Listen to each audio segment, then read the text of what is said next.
있을 우리 하단 친구들도 축복하고 오늘 7월 세 번째 주 우리 오늘 하율이의 특별히 기도에 굉장히 마음이 되게 하나님께 감동이었고 은혜였어요. 우리 하율이가 지금 비 피해로 인해서 많은 가정들이 집도 무너지고 살 환경도 잃고 그런 많은 어려움을 겪은 그런 일들을 위해서 우리 그런 기도를 무슨 기도라고 하는지 알아, 하율아? 다른 사람을 위해 기도하는 기도. 어떤 기도인지 알아? 중보라고 하는 거예요. 다른 사람을 위해 하는 오늘 하율이가 드린 기도는 중보 기도였어요. 그들의 어렵고 힘든 일을 위해서 하나님 도와주세요. 하나님 그들에게 위로해 주세요라고 한 그 기도는 너무너무 하나님 기뻐하시는 중보 기도예요. 우리 이렇게 기도의 은혜를 가지고 우리 친구들과 함께 오늘 오렌지 말씀을 시작하도록 하겠습니다. 우리 이 메시지로 외칠게요. 시작! 사랑하고 축복합니다. 사랑하고 축복합니다. 우리 지난주 하나님 저 여기 있어요. 하나님이 찾으시는 한 사람을 통해 하나님은 하나님의 일을 하시고 하나님이 하나님 되심을 우리에게 드러내시죠. 효진이가 그런 하나님의 한 사람이고 하율이가 하나님이 찾으시는 한 사람, 예준이가 하나님이 찾으시는 한 사람, 예성이가 하나님이 찾으시는 귀한 한 사람이라는 사실을 우리가 잊지 않고 그렇게 우리 사랑하는 친구들을 축복하고 오늘 말씀을 시작하도록 하겠습니다. 오, 전사님은요 이 과일을 무지 좋아해요. 무슨 과일이지? 복숭아. 과즙이 막 먹을 때 막 입에 침이 도는데 막 단 국물이 막 뚝뚝 떨어지기도 하고. 그런데 이 복숭아가 뭐 이렇게 몸에 맞지 않아서 알러지가 있는 사람도 있겠지만 전도사님은 개인적으로 이 복숭아 과일을 무지 좋아해요. 그런데 이 복숭아라는 과일에 또 다른 복숭아가 하나 있는데 이 복숭아에 여기 이 위에 있는 요 나무 있지? 이걸 이제 묘목이라고 하거든? 이것을 심으면 이제 이 나무가 복숭아 나무가 되는 거야. 그런데 이 아래에 있는 건 뭘까? 여기 왼쪽 아래에 있는 요 과일은 따라해볼까? 개복숭아. 개복숭아. 사실 복숭아랑 그게 좀 비슷하지? 근데 아마 농부 아저씨는 복숭아와 개복숭아의 차이나 이런 걸 선명하게 아시겠지만 우리 일반 사람들이 개복숭아랑 복숭아가 있을 때 열매가 달리지 않으면 그냥 나무만 봐서는 이게 정말 맛있는 복숭아가 탐스러운 복숭아 열매가 될지, 이게 개복숭아는 얘들아 너무 셔가지고 먹기가 되게 어렵대. 물론 개복숭아의 여러 가지 효능도 있지만 개복숭아가 가지고 있는 좋은 장점도 있지만 사람들이 먹기에 달고 맛있고 사람들이 좋아하는 그런 과일은 아니라는 거지. 그런 열매는 아니라는 거야. 복숭아는 약으로 쓰인다고 해. 너무 셔가지고. 또 이제 여러 가지 좋은 효능이 있는데 이렇게 복숭아, 너희가 또 좋아하는, 개인적으로 좋아하는 과일, 열매들이 있을 텐데 이 두 열매를 보면서 전사님은 이런 생각을 했어. 나는 어떤 열매를 맺고 있지?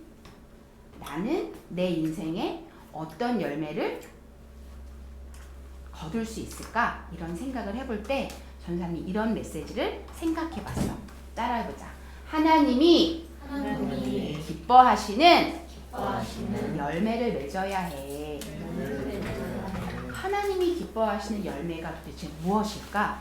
오늘 성경에 보면 하나님이 예레미야에게 보여주신 모습을 통해서, 그 상황을 통해서 하나님이 우리에게 하나님이 기뻐하시는 열매를 맺어야 해, 예준아.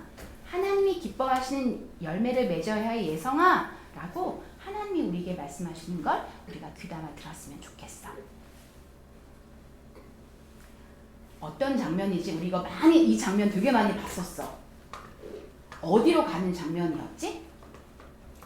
되게 신나게 룰루랄라 소풍 가는 장면이었나? 아니, 괴로운 장면, 고통스러운 그런 걸음이었어. 바로 이건 남유다 백성들이 어디로? 바벨론으로 포로로 끌려가는 그 그 장면이야. 바벨론으로 포로로 끌려간 이들이 아무 이유 없이 끌려갔을까?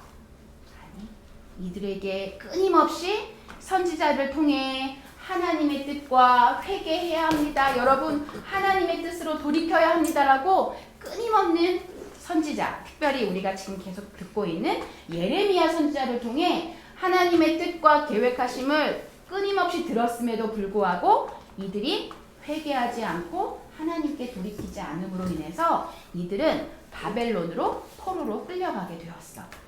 이때에 하나님께서 예레미야에게 어떤 모습을 보여주셨냐면, 이거 무슨 과일인지 혹시 알까? 잘 모를 거야. 이 과일은 무화과라는 과일이야. 하나님이 이 모습을 보여주셨는데 두 광주리를 보여주셨어. 두 광주리 속에 한쪽에는 싱싱하고 신선한 무화과가 담겨 있고 한쪽에는 이건 어떤 모습, 어떤 무화과인 것 같아? 건강하고 싱싱한 무화과인 것 같아? 어떤 것 같아? 썩은 것 같아. 맞아. 효진이가 말했어. 썩은 무화과와 싱싱한 무화과의 이 광주리를 하나님이 예레미야에게 보여주시면서 예레미야야, 네가 무엇을 보느냐? 라고 물으셨어. 지금 너희가 말했듯이 하나님, 제게요 싱싱한 바구니에 담겨있는 무화과와요 아주 나쁘고 썩은 냄새나는 무화과의 광주리의 모습이 보여요. 그래, 맞아. 너가 맞게 봤어. 바로 이 썩은 무화과는 지금 바벨론으로 포로로 끌려가는 그들의 마음, 유다 민족의 하나님을 등지고 하나님의 말씀을 들었음에도 끊임없이 하나님, 저는 하나님 뜻대로 살고 싶지 않아라고 끊임없이 죄와 교만과 욕심으로 살았던 그들의 왕, 그들의 제사장, 그들의 선지자, 그들의 백성들이, 이 유다 백성들을 향해 하나님이 이들은 썩은 무화과야. 그런데 내가 바꿀 거야. 어떻게 바꿀 거냐면 그 다음 말씀 같이 읽어볼까? 전사님 읽을게. 이스라엘의 하나님 여호와가 이같이 말하노라. 내가 이곳에서 옮겨 갈대아인의 땅에 이르게 한 유다 포로를 이 좋은 무화과와 같이 보아 좋게 할 것이다. 이걸 조금 더 우리 쉬운 말로 번역을 한 세 번역이란 성경에는 뭐라고 되어 있냐면 같이 읽어볼까? 시작. 이 위에 있는 말씀 시작. 나 주 이스라엘의 하나님이 말한다. 이곳에서 바빌로니아 사람의 땅으로 내쫓은 유다의 포로들을 이 좋은 무화과처럼 잘 돌보아 주겠다. 아래보다 조금 더 이해하기 쉬워? 이 좋은 무화과처럼 지금 바벨론으로 포로로 끌려간 유다 민족들이 이제 거기서 몇 년 있었던지 알아, 너희들? 7년 아니고 70년. 70년 동안 그곳에서 종살이를 하며 괴롭고 힘들고 고통스러운 어려운 그런 상황에 있던 그들이 이제 70년이라는 세월이 지나면 그들의 자녀와 자손들이 이제 돌아올 자손들이 있겠지. 하나님이 그들을 다시 예루살렘으로 돌아오게 하실 거라는 약속의 말씀이야. 그리고 그들이 갈 때는 썩은 무화과처럼 그렇게 교만하고 죄악이 가득한 그런 상황 가운데 바벨론으로 포로로 끌려갔지만 그들의 자손들이 하나님이 돌보시고 도우시고 그들을 지켜주심으로 그들이 돌아올 때 하나님, 저희가 정말 잘못했어요. 하나님께 회개하고 하나님을 향해 돌이킨 그 자손들이 70년 후에 돌아올 때는 이렇게 신선하고 깨끗하고 맛있는 무화과의 그런 무화과처럼 하나님이 돌보시면서 데리고 오실 거다라는, 다시 돌아오게 할 거야, 회복할 거야 라는 그런 마음으로 하나님이 말씀하셨어요. 이렇게 좋은 무화과의 그 마음을 가진 그들, 교만한 사람을 심판하신 하나님, 그리고 그 바벨론 땅 가운데 괴롭고 어려운 가운데 고통스러워 있는 그들을 하나님이 위로하시고 그들을 돌보시고 그들을 다시 하나님의 땅으로 돌아오게 회복하시겠다는 그런 약속의 말씀이 바로 오늘 예레미야의 말씀이야. 우리가 이 말씀을 통해서 이 메시지를 기억했으면 좋겠어. 따라해보자. 하나님이 기뻐하시는 열매를 맺어야 해. 죄로 물들어 포로로 끌려간 그들의 마음이 썩은 무화과였지만 그들이 그곳에서 정말 하나님을 향하고 하나님 앞에 회개하고 하나님께 마음을 돌이키는 그들의 마음을 다시 좋은 무화과로 바꾸시는 하나님. 그들의 하나님이 기뻐하시는 열매를 하나님은 기뻐하신다라고 지금 말씀하고 계셔. 그러면서 예수님 때의 이야기를 하나 더 하려고 해.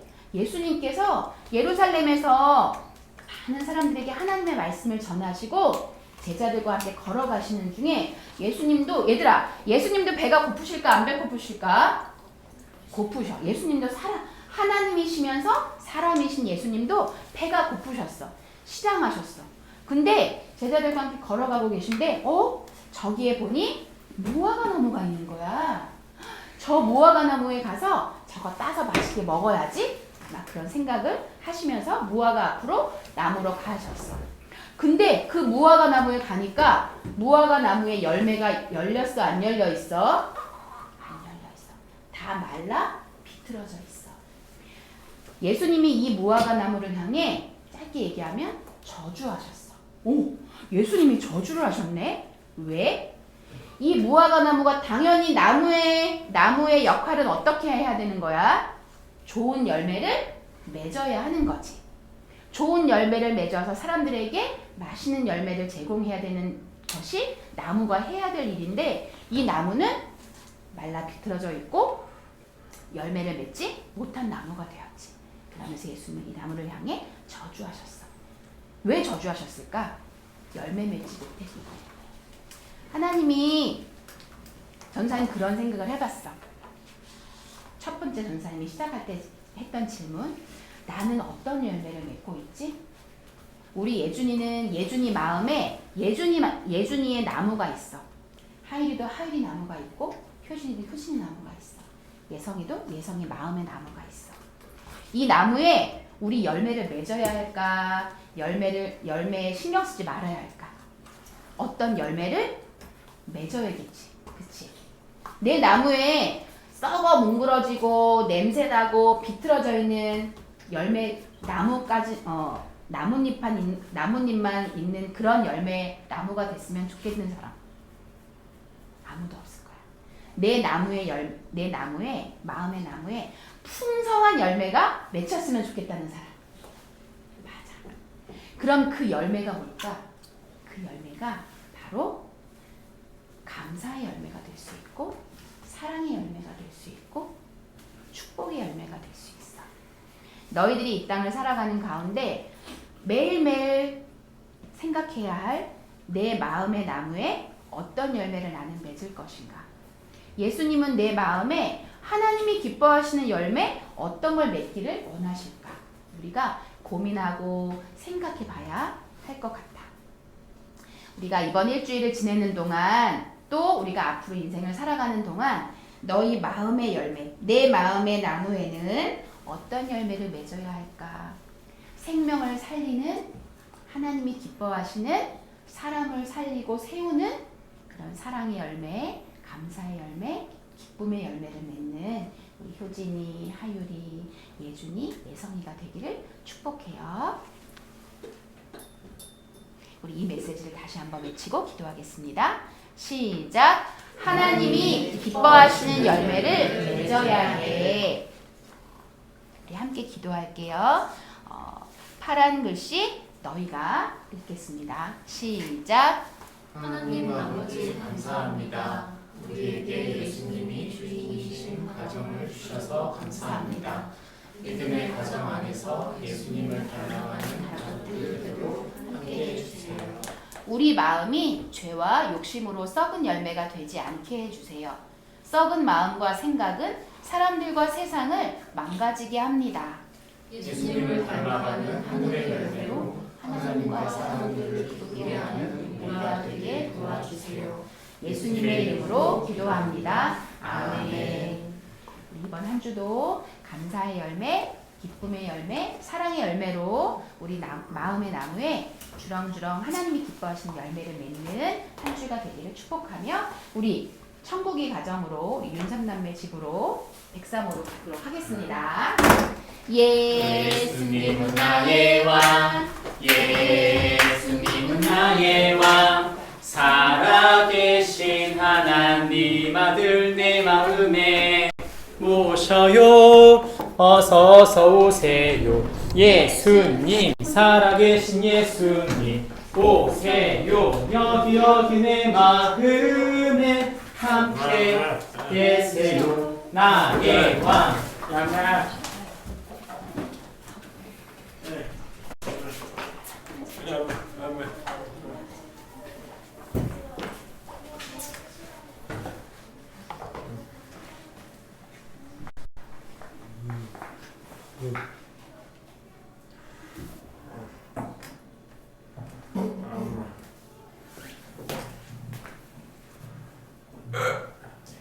여러분 식사하실 때 혹시 깨진 그릇으로 식사해 보신 적 있으십니까?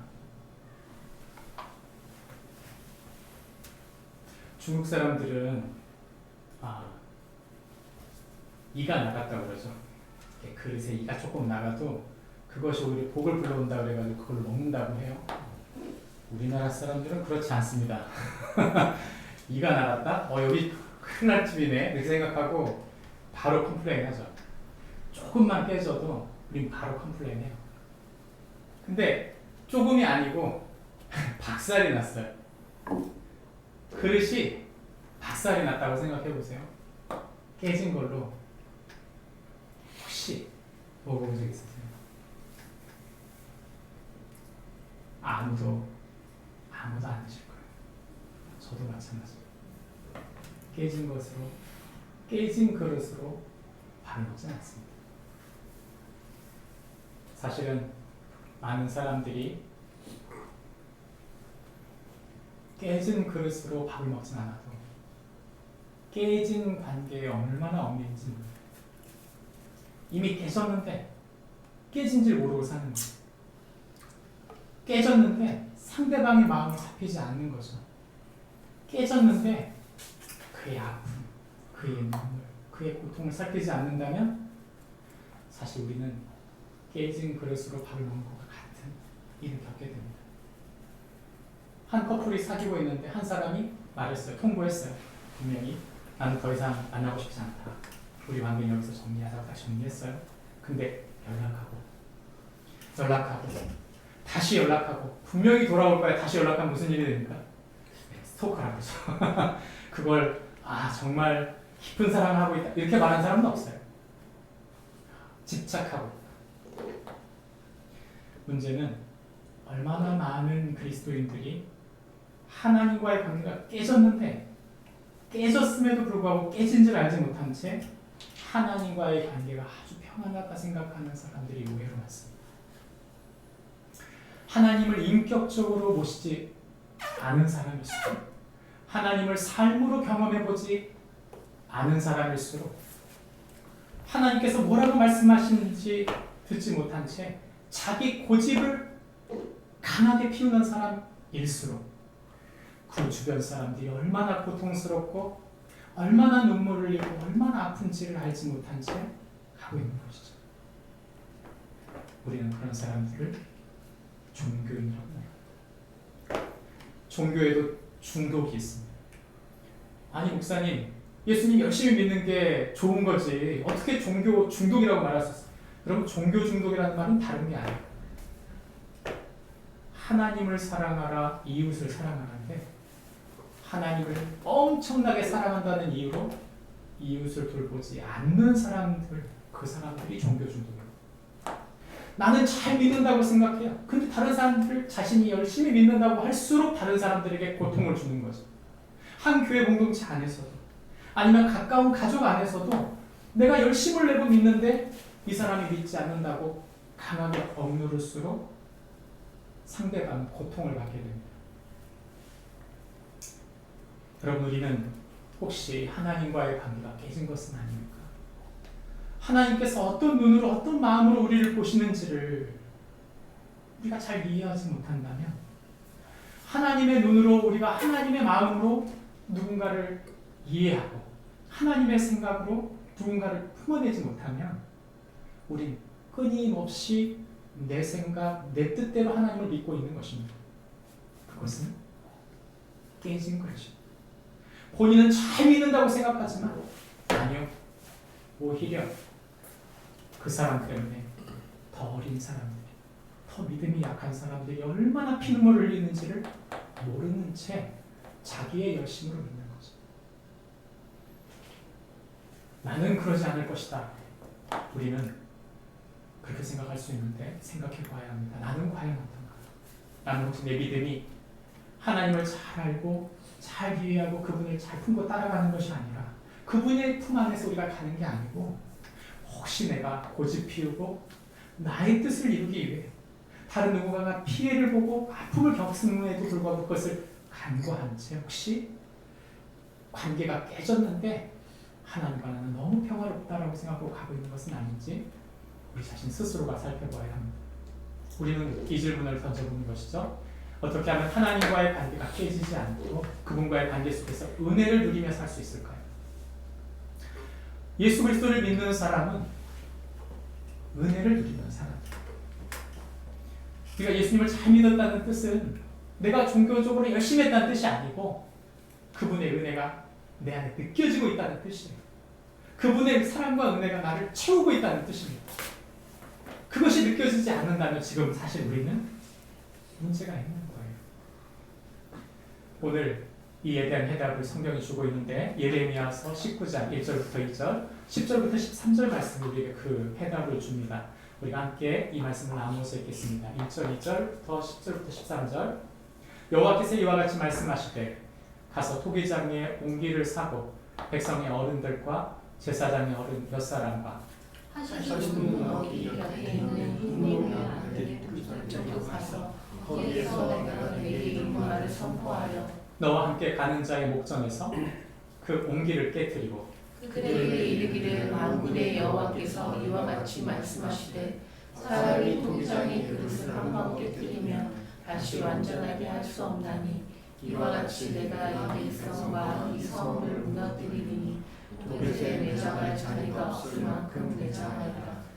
여호와의 말씀이니라. 내가 이곳과 그 가운데 주민에게 이같이 행하여 이 성읍으로 도백같게 할 것이라. 예루살렘 집들과 유다 왕들의 집들이 그 집 위에서 하늘의 만상에 분향하고 다른 신들에게 전제를 부음으로 더러워 죽은즉 도백 땅처럼 되리라 하셨다 하시니. 아멘. 우리가 읽은 성경 말씀을 한마디로 조리면 이런 말입니다. 같이 읽습니다. 시작. 성도는 주인이신 하나님을 신뢰하고 그분께 모든 것을 맡기는 자이다. 성도는 주인이신 하나님을 신뢰하고 그분께 모든 것을 맡기는 자이다. 그분이 나의 주인이시라면 우리의 그릇은 깨지지 않은 것입니다. 그분이 나의 주인인 것을 인정하고 나의 인생과 나의 배우자의 인생과 나의 자녀들의 인생과 우리 모든 환경과 상황을 그분이 주장하고 계신가? 내가 생각하기에는 지금이 최악인데 그럼에도 불구하고 이 모든 것까지도 그분이 주관하고 계신가? 우리가 그렇게 믿고 있다면, 그리고 모든 것을 맡기고 있다면 주님이 우리 동행하실 뿐 아니라 책임져 주신다는 것입니다. 종교 중독이라고 하는 것, 종교라고 하는 밑둥은요, 나라고 하는 주체가 있는 거예요. 종교인의 밑둥은 마치 오뚜기처럼 오뚜기 중심의 맨 아래쪽에 그 중심축이 있는 것처럼 나라고 하는 자기 중심이 끊임없이 모든 것을 좌지우지하고 있는 것입니다. 우리는 어떻습니까? 내가 주인이 아니고 내가 중심이 아니고 그분이 중심이다. 그리고 나는 그 모든 것을 그분께 맡기겠다. 그분을 신뢰하고 그분께 의탁하고 내 최선을 다하겠다. 그러면 주님이 책임져 주신다는 것입니다. 이것은 비슷한 것 같지만 전혀 비슷하지 않아요. 오늘 우리가 읽은 이야기는 예레미야 이야기인데 예레미야 1장부터 53장까지의 이야기 속에서 19장의 이야기가 바로 그 얘기를 하고 있습니다. 19장의 이야기는 우리가 읽었던 성경 본문은 우상 숭배와 불순종으로 인해서 예루살렘이 파괴될 것이라고 말하고 있는 것이죠. 겉으로는 잘 믿지만 속으로는 갈등과 번민과 두려움이 가득해요. 너무 무서운 거예요. 왜요? 내가 붙잡고 있었던 그 무엇인가가 계속 흔들리는 것이죠. 내가 이루고 싶어하는 것들이 더 이상 이루어지지 않을 것 같은 거예요. 그러니까 그 마음의 우상이 그의 마음을 흔들어대니까 그가 갈등이 있는 거죠. 아니, 그 우상에 중독되어 있는 거죠. 돈에 중독되어 있고 인정에 중독되어 있고 권위에 중독되어 있고 다른 사람들의 눈에 중독되어 있어요. 그러니까 하나님이 일하시고 싶어도 일하시지 못하는 거죠. 그의 마음속에 하나님 말씀이 따르기보다는 내가 생각하고 있는 그 무엇인가가 더 그 말씀보다 나를 앞질러서 결국 불순종으로 자신을 이끌고 가고 있는 것입니다. 하나님께서 그것을 기뻐하지 않으신 것이 이건 단회적인 사건이 아니에요. 굉장히 오랜 기간 하나님의 말씀이 통하지 않는 더 이상 햇빛이 들어가지 않는 땅처럼 황폐해져가기 시작한 지 오래된 것입니다. 그래서 하나님은 그들이 도저히 돌이킬 수 없는 파멸의 장소까지 갔다고 말씀하시는 것이죠. 우리가 읽은 성경 본문은 2장부터 25장까지의 이야기입니다. 제가 지난주 설교를 2장부터 16장까지 했어요. 제가 성경 본문을 이렇게 계속 쪼려가는 동안 오늘 성경 본문을 그냥 뛰면 거의 7장, 8장 정도로 그냥 뛰더라고요. 이건 아닌 것 같다 생각이 들고요.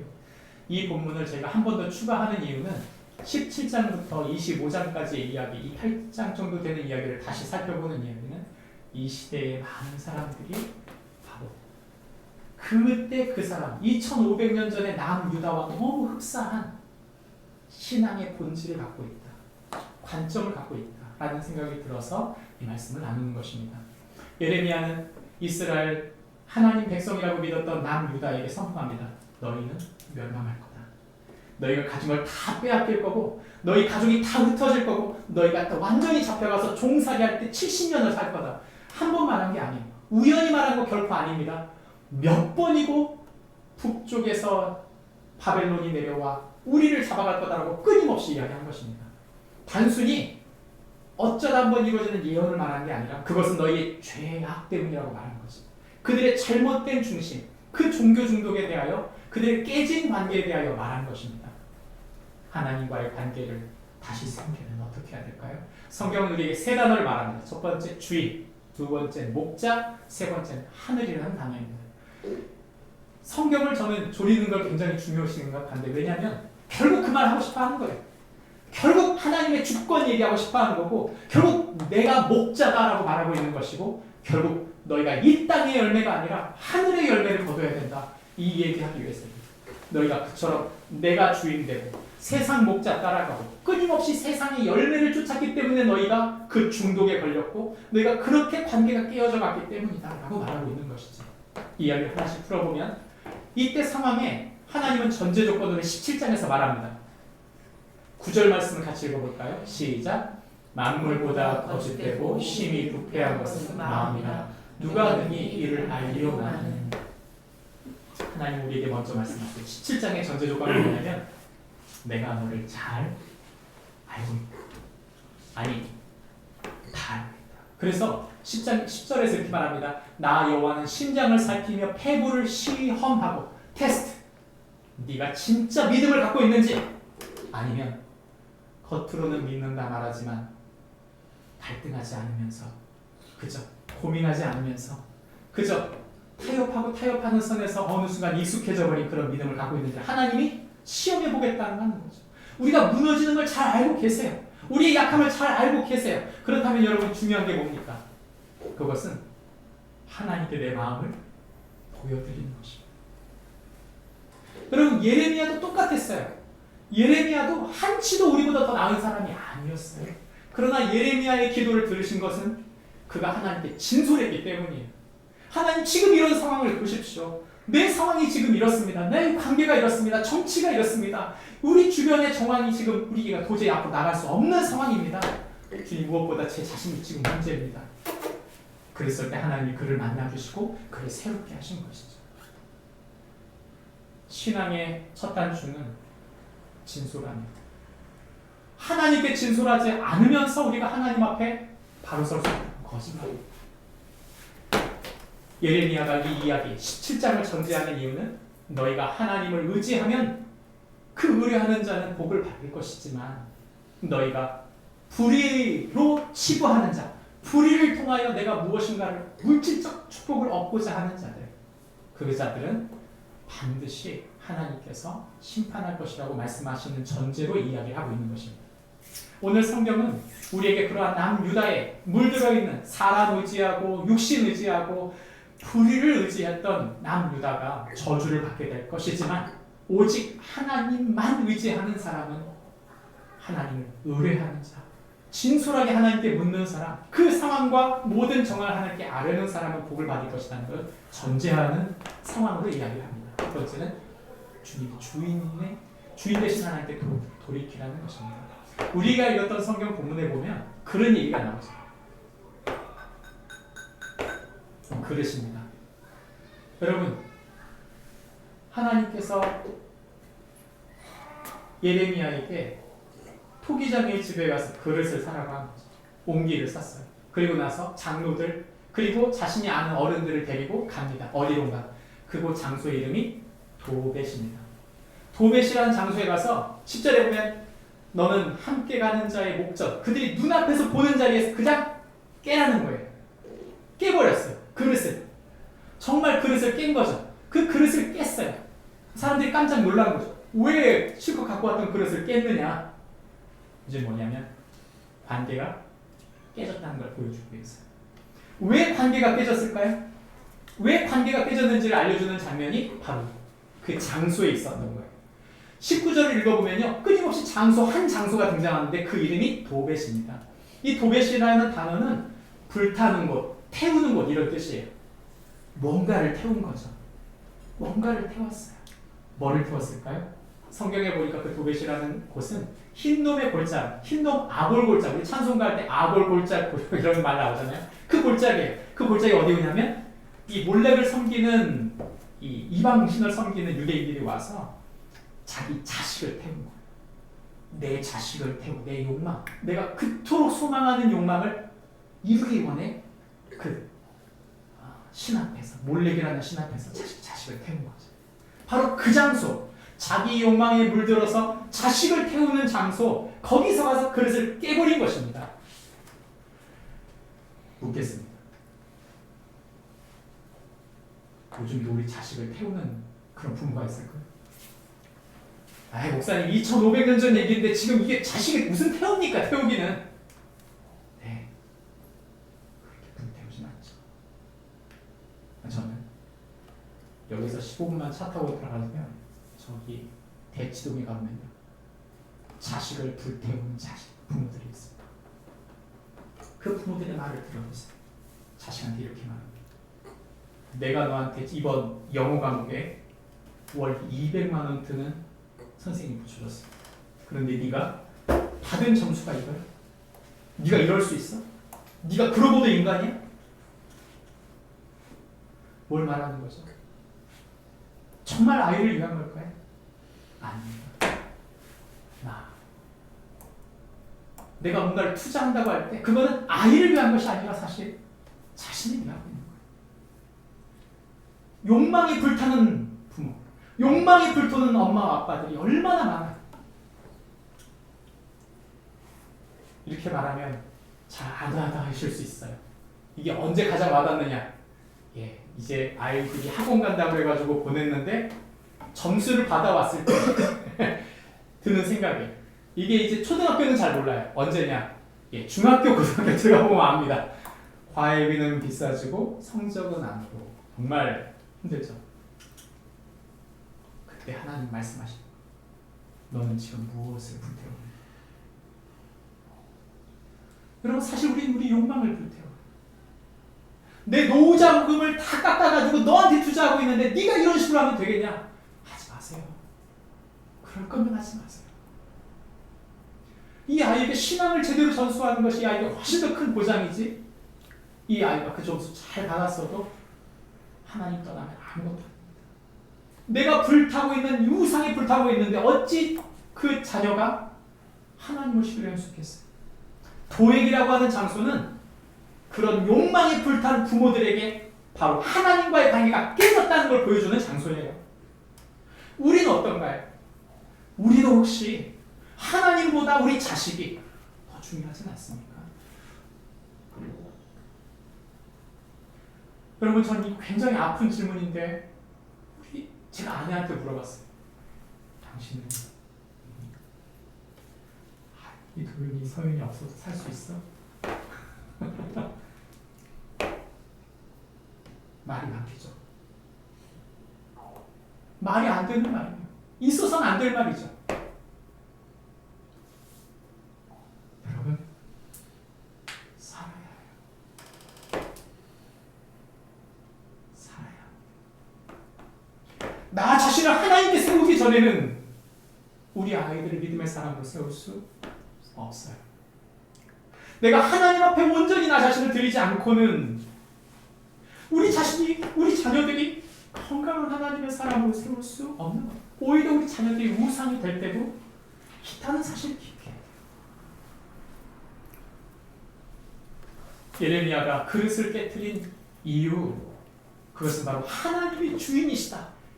하나님이 그 자녀의 주인이시며 우리의 삶의 주인이시며 모든 것의 주인이시며 일거수일투족을 다스리시는 분이시라는 것을 인정하지 않았기 때문에 하나님 깨트려 버리신 것입니다. 그것도 장로들, 어른들, 다시 말하면 너무나 신앙이 좋다고 하는 사람들에게 그 그릇을 깨버린 이유는 사실 너희 신앙은 박살났다는 걸 보여주는 거예요. 우리는 어땠어요? 우리는 어때요? 여러분, 제일 힘든 게 뭐냐면 잘 믿는다고 하는 가정의 자녀들이에요. 희한하죠? 목사님 자녀들이 그렇게 뒤틀어져 있는 거 아세요? 장로님 가정들이 더 뒤틀어집니다. 죄송합니다. 박재 집사님 계시는데. 여러분, 이게 왜냐면 시험이 들어요. 시험이. 우리 부모님은 나보다 하나님 사랑하신다. 이게 그건 인정할 수 있어요. 문제는 나를 사랑해주지 않는다는 생각이 들 때 엄청난 박탈감을 얻는 거예요. 제가 자녀들에게 특별히 그런 말을 이렇게 본인을 말씀드리는 것은 꼭 1:1 데이트를 하시라. 아이를 꼭 살펴보시라. 아이의 말을 다 들어주시라. 그러니까 무슨 얘기를 해도 일단은 들어주시라. 사춘기 때는 정점에 이르잖아요. 완전히 그 편이 되어주지 않으면 이 아이 돌아오지 않습니다. 그런 시기에 내 삶으로 하나님 아는 지식을 내 삶으로 완전히 소화시켜서 그에게 착 달라붙어야 돼요. 탕자를 맞이하는 아버지처럼. 정말 그게 바로 하나님 앞에 나를 드리는 거예요. 하나님, 이 아이가 그래도 하나님 뜻대로 서는 건 예배 드리는 거 아닙니까? 예, 그럴 수 있죠. 근데 이 아이가 예배를 혐오하고 있다면 저는 예배 드리면 안 된다고 생각합니다. 아직 나의 하나님을 만나지 못했다면 나의 하나님을 체득할 수 있도록 예배가 아닌 다른 방식으로라도 최선을 다해 지원해 주는 게 저는 맞다고 생각하지, 짓눌러가지고 계속 억지로 그걸 집어넣는 거는 저는 아니라 생각해요. 강도 만난 것 같은 우리 아이들이 예수님을 만나는 축복이 있기를 바랍니다. 이 예레미야 1장에서 말씀하고 있는 건 모든 것의 주인은 하나님이시기에 그분께 돌이켜야 한다. 여러분, 제가 지난주 광명에 어머니 추모관에 갔다 왔습니다. 제가 어머니를 되게 사랑하고 특별하게 보는 것은 그분이 물려준 유산이 다르기 때문이에요.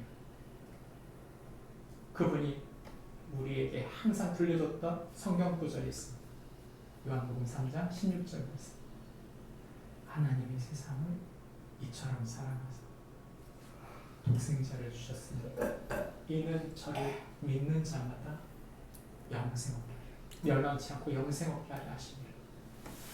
믿는 사람마다, 신뢰하는 사람마다, 그 하나님을 의지하고 신뢰하는 사람들마다 영생 얻게 하십니다.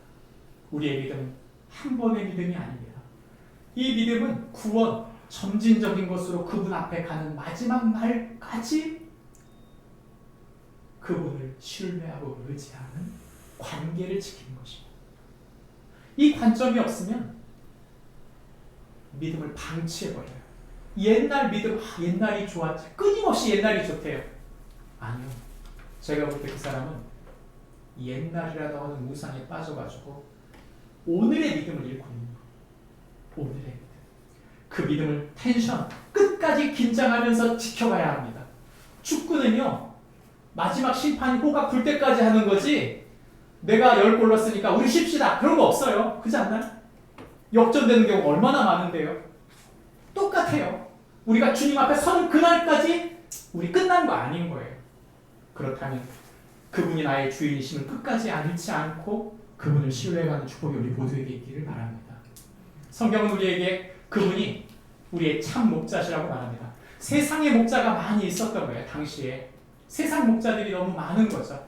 하나님은 그런데 한 목자를 세웠다고 말씀하시고 있는 것입니다. 23장 말씀은 아주 중요한 말씀인 이유가 뭐냐면, 하나님이 당신의 목자를 세워서 5절 말씀에 내가 다윗의 한 의로운 가지를 일으켜서 왕이 되게 하고 지혜로 다스리며 세상에서 정의와 공의를 행할 것이다, 이렇게 말해요.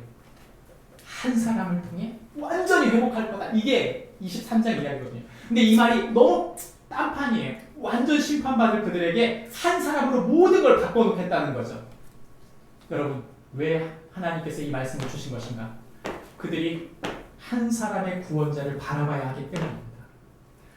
단기적으로는 고레스가 바벨론의 70년 포로 생활하고 있던 이스라엘을 자유케 만들었습니다. 그리고 500년이 지나고 난 다음 예수님께서 오셨을 때 그분이 바로 고레스 다음에 구원자로 오셔서 그들을 죄로부터, 죽음으로부터, 사탄으로부터, 육신으로부터, 지옥으로부터, 우리를 세상으로부터 자유케 만드셨다는 것이죠. 그것을 이야기하고 23장이 있어요. 예, 23장이 전 핵심인데 왜 굳이 이 이야기를 여기서 했느냐? 문제는요, 거짓 목자들이 너무 많았다는 거예요. 그 거짓 목자는 누구냐면 바로 당시에 정치적 지도자였던 왕과, 두 번째 영적 지도자였던 제사장과, 말씀을 선포하면서 하나님의 메시지를 전한다고 했던 선지자들이 모두 다 타락했기 때문입니다. 여러분, 우리 대통령 하나만 바뀌어도 느끼지 않나요? 대통령 하나만 바뀌어도 뭐가 바뀌고 있는 거잖아요, 지금. 여러분, 하물며 중요한 직책에 한 사람이 바뀐다는 건 얼마나 중요합니까? 문제는 300년 넘는 기간 동안 남유다의 왕과 제사장과 이 선지자는 타락을, 좋을 때도 있었지만 타락을 반복한 것이죠. 첫 번째, 여러분, 선지자들이 항상 했던 말이 뭔가 하면 파란색 글입니다. 반복되는 말이 있죠. 엄중한 말씀이라, 이렇게 말했어요. 성경이 뭐라고 말하냐면 엄중한 말이라고 하지 마라, 이렇게 말했어요. 엄격하고 중요한 말씀이다, 이렇게 말하면서 누른 거예요. 배우지 못한 사람들, 말씀을 이해하지 못한 사람들, 말씀을 직접 깨닫지 못하는 사람들에게 말씀의 권위를 가졌던 선지자들이 자신의 권위는 옮기고 그들을 더 무지하게 만들면서 엄중한 말씀이라 말하면서 하나님 말씀 모르면 건들지 마. 그래서 목회자 잘 섬기는 것이 복이고, 그래서 그가 말씀의 권위가 있는 것이 훨씬 권위 있는 거다, 이렇게 생각하는 것이죠. 저희 교회 개척하고 나서 3년 차에 기도해 주신 분들이 공간을 마련해 주셨잖아요. 근데 그분들이 원하셨던 요건 중에 하나가 뭐였냐면, 목사님, 단상을 올리십시오. 단상을 올리십시오. 이 아래 단이 있었어요. 단을 꼭 만드십시오. 그거 아세요? 단상을 올리는 이유를 아십니까? 권위적으로 보이고 싶은 교회일수록 단이 높아요. 권위적으로 보이고 싶은 교회일수록 거기에 금지 영역으로 만듭니다. 올라갈 수 없게 만들어요. 그래서 어쩌다 한번 올라가는 게 엄청난 것이라고 생각하게끔 만드는 것이죠. 뭘로요? 권위를 세우는 일이에요. 그럼 뭐가 권위죠? 하나님 사랑이 권위. 그분의 삶에, 그의 삶에 하나님의 사랑이 흘러가느냐가 권위지, 사랑이 흘러가지 않는 권위를 보신 적 있으세요? 정의라고 말하지만 사랑은 없는 권위를 만나보신 적 있으십니까? 부정하고 싶어요. 나도 죄인이거든요. 사랑 없는 권위는 여러분 무서운 겁니다. 문제는 이들이 누른 거예요. 그런 엄중한 말씀이라 말할 때 하나님이 그들을 싫어하신 것입니다. 이 말은 사람들에게 짐을 지우면서 자신은 자유했던 것이죠. 그래서 그들을 거짓 선지자. 교회에서 봉사를 많이 해요. 탈진할 만큼 했습니다. 말씀이 채워지질 않는 거예요. 누구 책임일까요? 본인 책임일 수 있지만 여러분 근본적으로는 목회자 책임. 성도들이 말씀으로 세워질 수 있도록 노력하는 것은 목회자 책임입니다. 여러분 한편으로 보면 우리가 말씀을 읽는 것이 쉬운 일 아니고 큐티를 하는 것도 쉬운 일은 아닙니다. 그러나 그 말씀이 우리 자신을 세우고 있고 그 말씀이 우리를 인도하고 있다는 걸 내가 느끼지 못한다면 저는 실패했다고 봐요. 제자훈련, 옥하는 목사님 만드신 제자훈련의 첫 단계가 뭔지 아세요?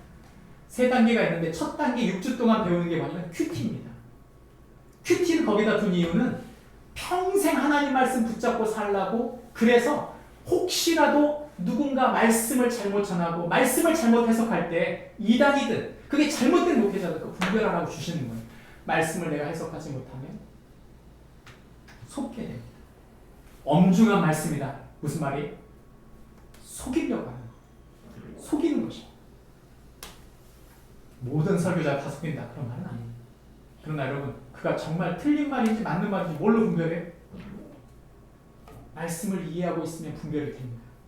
내가 말씀을 분별하지 못하고 살아내서 내가 그 말씀을 경험해보지 못하면 그 말씀이 진짜인지 가짜인지를 분별할 수 있는 능력이 없는 거예요. 여러분 목회자의 권위가 여러분의 권위가 아닙니다. 내가 어떤 목사님의 말씀을 듣고 있다. 그게 나와 무슨 상관이야? 내가 하나님 말씀을 듣고 있지 않은데 하나님이 나에게 이렇게 말씀하고 있다는 걸 내가 듣지 못한다면 의미 없는 거예요. 성경은 우리에게 두 번째 왕에 대해 말씀하십니다. 당시의 왕, 그 왕은 어떤 왕이냐면 13절에 보면 자기 이웃을 고용하고 그의 품삯을 주지 아니하는 자다 그랬어요. 그리고 뭘 하냐면 큰 집과 넓은 다락을 짓는다. 나를 위하여. 무슨 말입니까? 자기밖에 모르는 왕. 여러분 왕은 누구를 위해 존재해야 되죠? 백성을 위해 존재해야 됩니다.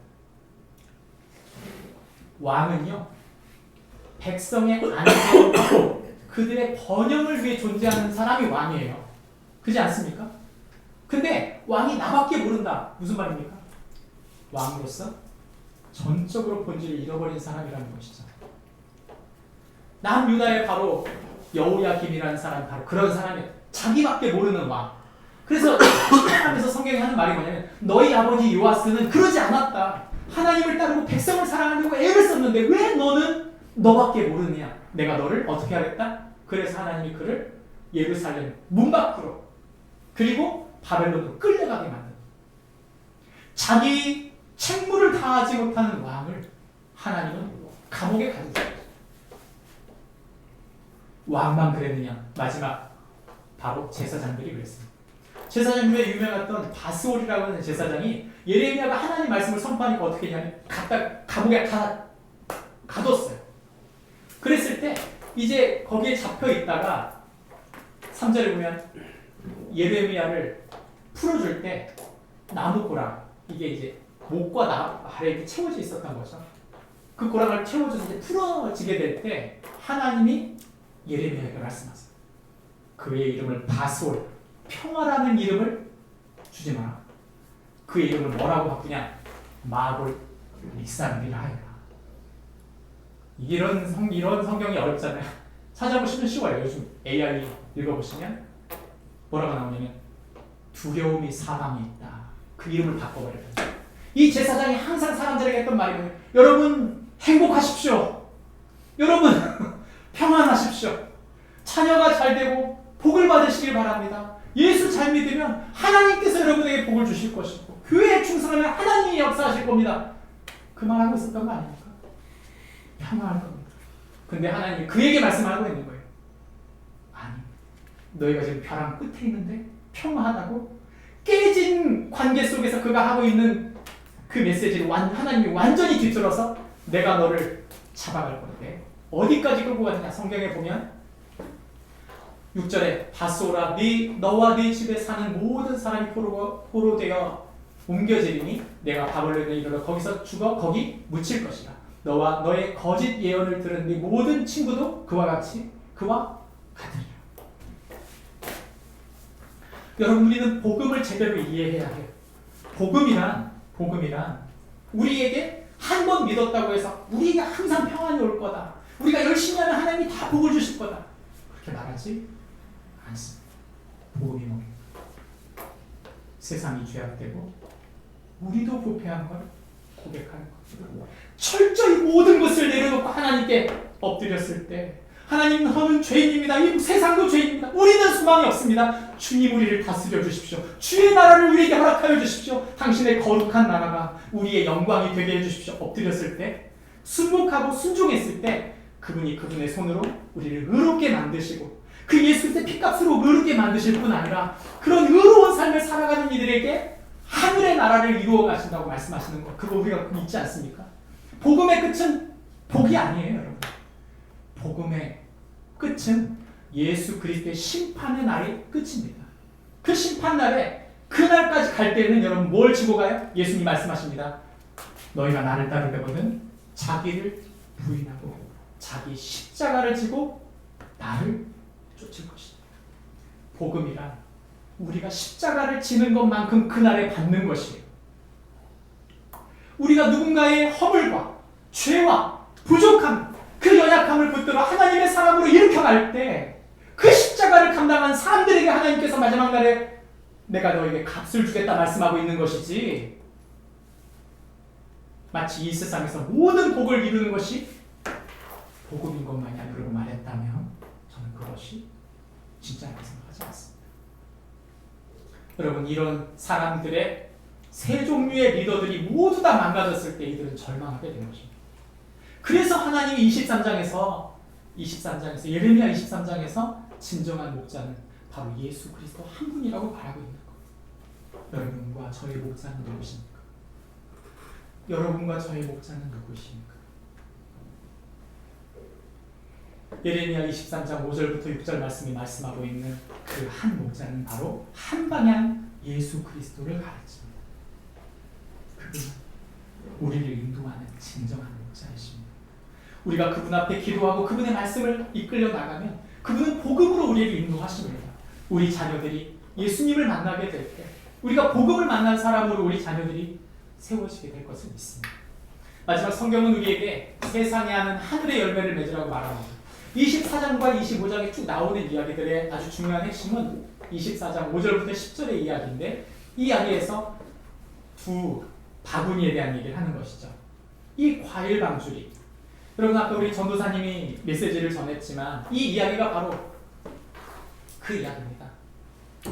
이 썩은 광주리가 바로 바벨론으로 끌려가는 완전히 부패한, 하나님을 더 이상 섬기지 않기 때문에 완전히 심판받고 바벨론으로 끌려가는 썩은 과일, 그래서 음식물 쓰레기통에 버려야 하는 상태가 된 거예요.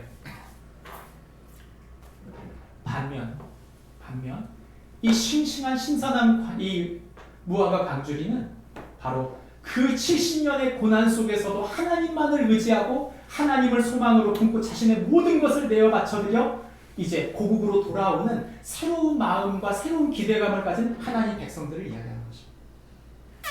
여러분, 세상 나라로 끌려가는 사람들, 그들은 망했습니다. 그러나 하나님 나라를 새롭게 구하며 새 마음을 구했던 이 새로운 하나님 백성들, 무화과라고 하는 과일은요, 이스라엘의 상징 과일이에요. 그래서 예수님이 굳이 무화과 나무 아래서 과일을 구한 것은 이스라엘이라고 하는 이미지를 그들에게 주기 위해서였던 것이죠. 여러분, 우리가 하나님 앞에 나는 어떤 과일로 열매 맺는지 살펴봐야 됩니다. 열매는 무엇이에요? 열매는 무엇인지 갈라디아서 5장 18절과 19절이 말해줍니다. 같이 읽어볼까요? 시작. 좋은 일에 대하여 열심으로 사모함을 받음은 내가 너희를 대하였을 때뿐 아니라 언제든지 좋으니라. 나의 자녀들아 너희 속에 그리스도의 형상을 이루기까지 내가 너희를 위하여 해산하는 수고를 하노니. 아멘. 다시 너희를 위해 해산하는 수고를 한다. 여러분 갈라디아 교회에 사도 바울이 그가 마지막 했던 말입니다. 이 얘기가 왜 중요하냐? 교회의 양육의 끝, 성경이 말하고 있는 양육의 끝, 가정이 자녀를 세워야 될 양육의 끝이 무엇인지를 보여주기 때문입니다. 그게 뭡니까? 그리스도의 형상입니다. 이 아이가 예수님을 닮을 수 있다면 여러분 어떤 대가를 없이 어떤 대가? 그것이 가장 중요한 것입니다. 우리 자녀가 아무리 성공하고 아무리 유명해지고 아무리 힘이 있어도 예수님을 닮은 사람이 아니고 예수님을 닮아가고자 하는 사람이 되지 않았다면 저는 그 교육은 실패했다고 생각합니다. 아이를 키우는 게 얼마나 아이를 키우는 게 엄청난 대가를 치르는 게 부모 아닙니까? 그 수고와 그 부모의 모든 해산의 고통을 다하고 양육하는 모든 과정을 다했는데 그 마지막의 끝이 예수님을 닮는 게 아니라면 저는 그것은 실패했다고 하는 것입니다. 어떤 분이 저에게 물었어요.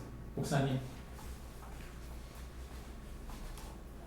애들 대안학교 보내셨는데 가까운 학교 앞에 있는데 왜 굳이 거기까지 하루에 왔다 갔다 최소 왔다 갔다 3시간 걸리는 데려갔다 데려와 오는 몇 번이고 데려오는 무한도프 타는 듯한 이런 학교 멀리 있는 그런 학교로 가십니까? 박은조 목사님의 한마디 때문이에요. 제가 우리 와이프한테 그랬어요. 하윤이 중학교 딱 1학년 들어가기 전에 초등학교 6학년이죠. 제가 우리 애는 여기 세곡중 보낸다고 세곡중 보내고 세곡고 보낸다고 여기는 보내겠다고 했어요. 우리 와이프가 넌지시 근데 저쪽에 멀리 있는 한 번만 가보자고 단칼에 거절했습니다. 돈도 없는데 돈이 없다는 뜻은 하나님 보내지 말라는 뜻이라고 그래서 안 보낸다고 그랬어요. 그러니까 우리 와이프의 설득에 그래서 제가 그랬어요. 단 한 번만 가보겠다. 근데 기대는 하지 마라. 근데 거기서 박은조 목사님이 나오셔서 많은 설명도 있었지만 그분의 단 한마디가 제 뇌리를 때렸어요. 여러분 저는 여러분이 보내준 학생들을 자녀들을 서울대 보낼 수는 없을 겁니다. 여러분 자녀들이 이 학교 졸업해서 아주 자랑스러운 그런 사람 되지 않을 수도 있습니다. 하지만 제가 딱 하나 약속하겠습니다. 여러분 자녀가 원하는 교육, 예수 제자 되는 것에 최선을 다해드리겠습니다. 그럼 저는 그것 하나 때문에 지금도 그 멍에를 짚고 있어요. 여러분 부모가 정말 힘써야 될 건 다른 게 아닙니다. 나도 못하는 예수제자 만드는 거를 그렇게 힘든 거를 대신해 준다니까. 무슨 여러분 필요 있으면 말이 필요 있어요? 저는 그냥 그 말에 딱 갔어요. 그냥 이제 와이프한테 보내자. 그날 그리고 3년 후 도윤이 그날 서윤이 그날 지금 빚이 많다는 거 아니겠어요? 그래서 요즘에 내일부터 저희 와이프가 정식으로 출근합니다. 그 빚 갚느라고.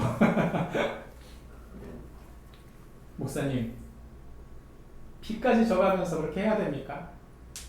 대학교도 보내야 되잖아요. 그래서 제가 그랬어요. 얘들한테 난 대학교는 책임 못 진다. 얘들아, 난 중학교, 고등학교에 돈을 다 쓰고 너희들한테 돈 다 썼으니까 대학교 모르겠다. 알아서 가라. 그랬어요, 진짜로. 알아서 가라. 하윤이 아마 고등학교 때 줄 거예요. 재정 다 까고 완전히 보여주고 난 다음에 알아서 가라. 굳이 나는 8년 만에 대학 갔기 때문에 난 갈등이 없다. 늦게 가도 더 좋다. 오히려 늦게 배운 도둑이 날 새는 줄 모른다고 더 공부 열심히 한다. 나는 너희들 공부 바로 대학 가는 거 난 원하지 않는다 그랬어요. 예, 첫째가 철떡하더군요. 알아서. 근데 그때 해가 딱 세 자녀 특별 전형으로 수업료를 내주는 거였어요. 제가 양성 목사님 말씀에 동의하는데 자식은 하나님이 키우신다. 맞아요. 자식은 하나님이 키우는 거. 부모가 믿음으로 대가를 치르면 하나님이 자녀를 키우는 거예요. 우리 자녀를 어디까지 끌고 가야 됩니까? 여러분 놓지 마세요. 제가 보니까 대학 갔다고 다 놔요.